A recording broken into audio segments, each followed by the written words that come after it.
नमस्कार, मैं हूं अभिषेक त्यागी। बिहार के चुनाव का ऐलान हो चुका है। बिहार में 2 चरणों में चुनाव होगा, 6 तारीख और दूसरा चरण जो होगा वो 11 तारीख का होगा। 14 तारीख को बिहार के चुनाव के नतीजे आएंगे। लेकिन चुनाव से पहले एक समीकरण पर बड़ी चर्चा हो रही है और यह कहा जा रहा है कि पिछले अगर कुछ चुनावों को उठाकर देखें तो जहां नीतीश वहां जीत। तो मतलब क्या इस बार भी यह समझ लिया जाए कि नीतीश कुमार क्योंकि एनडीए में है तो क्या एनडीए को जीत मिलने वाली है? क्या एनडीए एक बार फिर से सरकार बिहार में बनाने वाली है? समीकरण क्या कहते हैं? क्या हवा बदलेगी या फिर जहां नीतीश वहां जीत, यह समीकरण बना रहेगा? मेरे साथ वरिष्ठ पत्रकार संजीव चौहान जी मौजूद हैं। सर, चुनाव का ऐलान हो चुका है, माहौल बनने लगा है। क्या लगता है, जो कहा जा रहा है कि जहां नीतीश वहां जीत, क्या आपको भी लगता है कि इस बार ये दोबारा से दोहराया जाएगा? क्या ये सच साबित होगा? देखिए, राजनीति में कुछ भी अभिषेक भाई स्थायी तो होता नहीं। जहां तक नीतीश कुमार की आपने बात कही है, उनकी छवि की बात कही है, बिहार चुनाव में उनकी भूमिका की बात कही है, तो किंग मेकर की बजाय उनको अगर हम कहें कि किंग स्टेबलाइजर की भूमिका में रहे हैं, कि वो जहां रहे वही सत्ता स्टेबलाइज की। उनका अगर हम रिकॉर्ड भी पिछला देखें तो 6 बार मुख्यमंत्री रहे, 5 में एनडीए के साथ सत्ता में आए, 10 में क्लीन स्वीप की एनडीए के साथ, 15 में आरजेडी और कांग्रेस के साथ महागठबंधन हुआ, रिकॉर्ड बहुमत के साथ आए। फिर अचानक एनडीए में वापसी होती है उनकी, 2020 में फिर एनडीए के साथ सरकार बनाते हैं, 22 में फिर महागठबंधन की तरफ जाते हैं और उसके बाद अब 2025 एक बार फिर एनडीए के साथ वो हैं। तो ये हम कह सकते हैं कि नीतीश कुमार बिहार की राजनीति के एक ऐसे घड़ी साज हैं कि जिनके पास हर बार वक्त की सुई समझने की क्षमता होती है कि वक्त की सुई कहाँ घूमेगी, उसको ये घड़ी साज बहुत बेहतर तरीके से समझता है। अब ये सुई तो घूमी हुई है एनडीए की ही तरफ।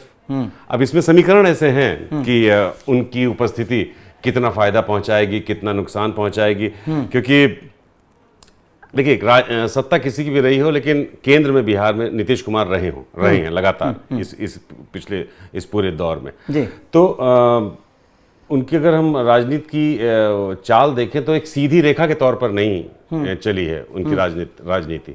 उनकी राजनीति ग्राफ में चली है। कभी ग्राफ ऊपर जाता है, कभी ग्राफ नीचे जाता है, लेकिन ग्राफ मिटता कभी नहीं है। वो बिहार की राजनीति में बना रहता है। इस बार ये ग्राफ किस तरह से आगे बढ़ेगा, तो कई ऐसे समीकरण हैं जिन पर आपके साथ बातचीत होगी। सर, अगर मैं बिहार की बात 2020 की अगर मैं बात करूं, जो पिछले चुनाव थे, लगभग 15.5-16 के आसपास उनको वोट फीसदी मिला था, 43 सीटें जीती थी। जी। तो मतलब क्या आपको लगता है कि नीतीश कुमार, जो कहा जा रहा है कि अब उम्र बढ़ने लगी है, वो बात नहीं रही, क्या आपको लगता है कि नीतीश कुमार की पार्टी में वो दम है? और नीतीश कुमार की अगर मैं समीकरण की बात करूं, जो वोट शेयर उनको मिलता है, जो वोट उनको मिलता है, जो लोग उनको वोट करते हैं, उस पर आप क्या समझते हैं? क्या इस बार तेजस्वी क्योंकि मजबूत तरीके से मैदान में आए हैं, कांग्रेस भी इस बार मेहनत कर रही है, एक प्रशांत किशोर भी इस बार ये बहुत बड़ा फैक्टर डालने वाले हैं बिहार में, क्या समीकरण बदलेंगे? अगर हम नीतीश कुमार के वोट बैंक की बात करें तो करीब 60 से 65% महिलाओं ने उन पर विश्वास जताया था। उसके अलावा जब तक वो एनडीए के साथ नहीं थे तो पिछली बार उनको मुस्लिम वोट भी मोटे तौर पर काफी मिला था। लेकिन जब वो एनडीए के साथ आते हैं तब थोड़े खतरे बढ़ जाते हैं। सुशासन वाली उनकी इमेज है, उनकी तमाम जो नीतियां वो लेकर आए, लाखपति बहन और इस तमाम सारी योजनाएं, केंद्र की योजनाओं का जो क्रियान्वयन बिहार में हुआ, वो सब उनके साथ है। लेकिन एक ही 15-16% मुस्लिम वोट का छिटकना या दरक जाना, वो, और दूसरा बिहार का युवा इस समय रोजगार चाहता है। वो बहुत सी और चीजें भी चाहता है। 14 लाख युवा इस बार है जो पहली बार वोटिंग करेगा। तो वो युवा क्या है, अभी थोड़ा संशय में है कि वो किसके साथ जाए। वो आधुनिकता के ध्वजवाहक के तौर पर तो वो नीतीश को देखता है, लेकिन उसको धरातल पर अपने लिए भी कुछ चाहिए। अब उसकी ये डिमांड कौन पूरी कर पाता है, कौन बेहतर उन्हें कन्विंस कर पाता है, तो ये सब चीजें हैं। लेकिन फिर भी हम ये कह सकते हैं कि अगर हम थोड़ा सा रिकॉर्ड पुराना देखें तो जब 2005 में उन्होंने सत्ता संभाली थी बीजेपी के साथ, तो तब बिहार पहली बार जंगल राज से निकलकर सुशासन की तरफ बढ़ा था। बिहार में कई नई चीजें हुई थी, सुधार हुए थे, और 2010 में इसी समीकरण ने करीब 200 से ज्यादा सीटें भी दिलवाई थी जी। फिर बीजेपी के साथ 2015 में उन्होंने लालू के साथ हाथ मिलाया, तब बीजेपी को सत्ता से बाहर होना पड़ा। 17 में फिर से एनडीए में आए और 2020 में भी उसी गठबंधन के साथ वापस लौटे। तो ये कहावत सही आपने कहा, बिहार में बन चुकी है कि जहां नीतीश वहां सरकार। लेकिन अब इस चुनाव में ये समीकरण कितना सटीक बैठता है ये देखना होगा, क्योंकि थोड़ा सा जातीय समीकरण को भी हमें समझना होगा। वहां पर अगर हम देखें तो जातियों का गणित बिहार में उत्तर प्रदेश की तरह बहुत बहुत मायने रखता है। बिल्कुल बिल्कुल। अब बीजेपी का जो आधार है वो ऊंची जातियों में उसका एक मजबूत पकड़ है, शहरी वोटरों में उसकी एक मजबूत पकड़ है। बिल्कुल। नीतीश की ताकत है ईबीसी, ओबीसी और महिलाएं, ये नीतीश की ताकत है। तो इस तरह से देखें तो एक भरोसेमंद समीकरण बनता दिखाई तो देता है, क्योंकि 50% महिलाओं को आरक्षण देना उनकी एक प्रभावी नीति थी, फिर 63% महिला वोटर उनके साथ हैं, ये सारी चीजें हैं। लेकिन साथ में देखना ये होगा कि ये साथ जब सीटों के बंटवारे की बात आएगी तो नीतीश 110 प्लस सीट चाहते हैं, एनडीए कभी इतनी देना नहीं चाहता है। तो अगर इन सब चीजों पर एक सही तालमेल बन पाया तब तो एक सही पिक्चर उभर कर आएगी। लेकिन अगर कहीं संशय की स्थिति पैदा होती है, आपस में कहीं तकरार दूर दूर भी नजर आता है, खासतौर पर युवा को, तो वो एक निर्णायक भूमिका में होगा कि वो किसके साथ जाए, क्योंकि वो अपने हितों को कहाँ सुरक्षित और संरक्षित पाता है वो उधर शिफ्ट कर सकता है। तो वो एक ट्रिकी सिचुएशन रहेगी। एक सर और बड़ा सवाल खड़ा हो रहा है कि अब तक जो था वो जो दोनों का मतलब सौदा होता था सीट शेयरिंग को लेकर, वो बराबर बराबर का लगभग होता था, एक दो सीट इधर उधर जी। लेकिन इस बार क्या आपको ये लग रहा है कि बीजेपी को थोड़ी सी ज्यादा सीटों पर चुनाव लड़ना चाहिए? मोदी फैक्टर भी है, थोड़ा और भी फैक्टर, या फिर नीतीश कुमार की थोड़ा सा एंटी कंबेंसी भी मान लीजिए, थोड़ा सा अगर कम सीटों पर नीतीश को लड़वाएं तो बीजेपी को शायद फायदा हो सकता है एनडीए को? देखिए, आपने जो कहा वो बात हमारे आपके लिहाज से एक बैलेंस बात है, हाँ। होना ऐसा चाहिए, लेकिन क्या इस पर सहमति बन पाएगी? सवाल ये होगा अभिषेक जी, अगर वो क्योंकि देखिए नीतीश जी को भी कुछ चीजें एक्सेप्ट करनी पड़ेंगी, बढ़ती उम्र, उनकी सेहत को लेकर भी बातें की जा रही हैं। अब इन सब के बीच में अगर उनको सत्ता में बने रहना है, और वो धुरंधर खिलाड़ी हैं, वो समय की नजाकत, वक्त की जो मांग है उसको समझते भी हैं, तो अगर वो समझते हैं और एक बेहतर तालमेल और एक बेहतर विश्वास के साथ जुड़ पाते हैं एनडीए से, तब तो फायदा है, वरना थोड़ा सा मुश्किल हो सकता है। मुश्किल हो सकता है, बिल्कुल।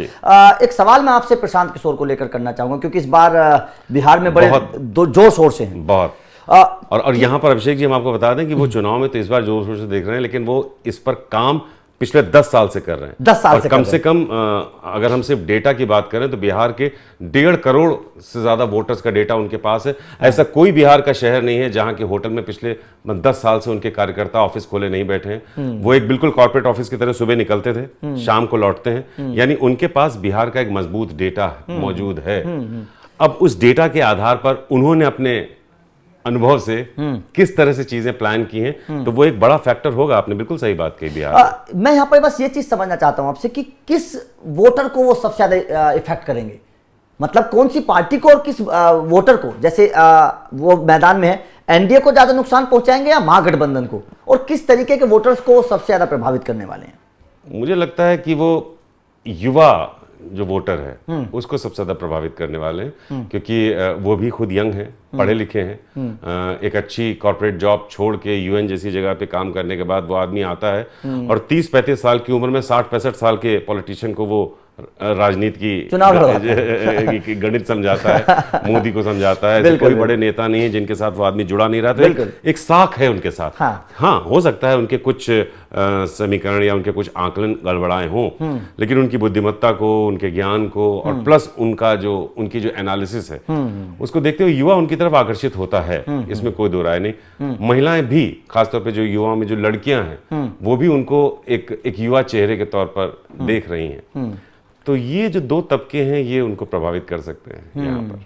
और देखिए बिल्कुल जो एंटी कंबेंसी और जो युवाओं की नाराजगी है शिक्षा को और बेरोजगारी को लेकर जो नाराजगी, हो सकता है कि उसका फायदा प्रशांत किशोर को मिले, क्योंकि जो देश का नया युवा है वो तो कम से कम रोजगार के बारे में सोच रहा है, और प्रशांत किशोर उस सपने को दिखा भी रहे हैं, बोल रहे हैं कि अगर मुझे बहुमत मिलता है या हमारी सरकार आती है तो उस पर काम किया जाएगा। खैर, जो पिछले कुछ आंकड़े हैं चुनावों के, वो तो यही कहते हैं कि जहां नीतीश वहां जीत। कहते यही हैं, लेकिन वो आपने जो बीच में एक सवाल मुस्लिम वाला भी उठाया था, तो करीब 16 से 18% मुस्लिम मतदाता हैं। हाँ। ये पूरे तौर पर आरजेडी के इनके साथ हुआ करते थे, काफी इनके क्लोज हुआ करते थे। 70 से ज्यादा विधानसभा सीटें हैं जहां पर निर्णायक भूमिका रखते हैं मुस्लिम वोटर। बिल्कुल। 2020 में आरजेडी को 23% वोट मिले थे, जिसमें मुस्लिम और यादव वोटों का एक बड़ा हिस्सा शामिल था। अगर ये वोट एकजुट रहा तो एनडीए के लिए एक बहुत बड़ी चुनौती बन सकता है। और क्योंकि नीतीश अगर एनडीए के पाले में जाते हैं, यादव पहले से उनसे मोटे तौर पर अलग हैं, आरजेडी के साथ हैं, और अगर मुस्लिम वोट बैंक भी पूरा उधर शिफ्ट हो जाता है तो यहाँ पर थोड़ा सा 70 सीटें हैं जिन पर ये फैक्टर काम करे। अच्छा, मुस्लिम वोटर्स की आपने चर्चा करी, मैं यहाँ पर एक छोटी सी चर्चा और छेड़ना चाहूंगा। ओवैसी फैक्टर कितना बड़ा रहेगा, क्योंकि वो आपको पता है बिहार में 5 सीटें जीत चुके हैं लोकसभा में। हंगामा बचा देता, हर कोई हैरान रह गया था कि वहां से आकर यहाँ पर बिहार में 5 सीटें कैसे जीत कर ले गए। सही बात है। क्या ओवैसी फैक्टर बिगाड़ सकता है इस महागठबंधन का खेल? क्योंकि मुस्लिम वोटर्स आप बोल रहे हैं कि उधर जा सकते हैं, शिफ्ट हो सकते हैं एनडीए की बजाय, तो क्या ये ओवैसी फैक्टर बिगाड़ सकता है? ये बहुत अहम बात है। अब यहाँ पर क्या है कि ओवैसी कई बार आते हैं और खेल बिगाड़ देते हैं। लेकिन इस बार एक अगर हम सोशल मीडिया पर थोड़ा सा नजर डालें तो मुस्लिम्स पिछली बार के मुकाबले इस बार जो मुस्लिम मतदाता हैं वो ओवैसी पर ज्यादा विश्वास जता रहे हैं, क्योंकि उनका कहना यह है, कई पॉकेट से ऐसी खबरें आ रही कि हमारा इस्तेमाल किया जाता है वोट बैंक के तौर पर। क्यों ना हम अपने अंदर से एक ऐसा नेता पैदा करें जो हमारी बात करे, वो ऐसी भूमिका में हो कि फिर वो हम जो कहना चाहते हैं, हमारी जो आवाज है वो पूरी दबंगई के साथ, उसकी जो प्रतिध्वनि है, उसका जो रेजोनेंस है वो ऊपर तक सुनाई दे। तो यहाँ पर अगर ओवैसी फैक्टर आता है और उस पर विश्वास जमता है तो इसका फायदा फिर एनडीए को मिल सकता है। एनडीए को मिल सकता है, किंग मेकर बन सकते हैं ओवैसी बिहार में। ये देखने वाली बात होगी। खैर, ओवैसी बनेंगे, नीतीश बनेंगे लेकिन ये देखने वाली बात होगी कि क्या होगा। लेकिन जाहिर तौर पर बिहार का चुनाव बड़ा दिलचस्प होने वाला है और देखते हैं कि जहां नीतीश वहां जीत। क्या इस बार भी ये समीकरण दोहराया जाएगा? खैर, आपका क्या मानना है? आप इस बार बिहार चुनाव में किस तरफ देखते हैं कि कहां पर जाकर मामला अटकेगा? क्या एनडीए को समर्थन मिलेगा या फिर महागठबंधन को? और कौन सी पार्टी, क्योंकि 2 पार्टियां इस बार एक्स फैक्टर के तौर पर साबित हो सकती हैं या फिर कहीं किंग मेकर के तौर पर, प्रशांत किशोर या ओवैसी, कौन सी पार्टी आपको लगता है कि किंग मेकर बन सकती है? कमेंट करके अपनी राय जरूर दीजिएगा।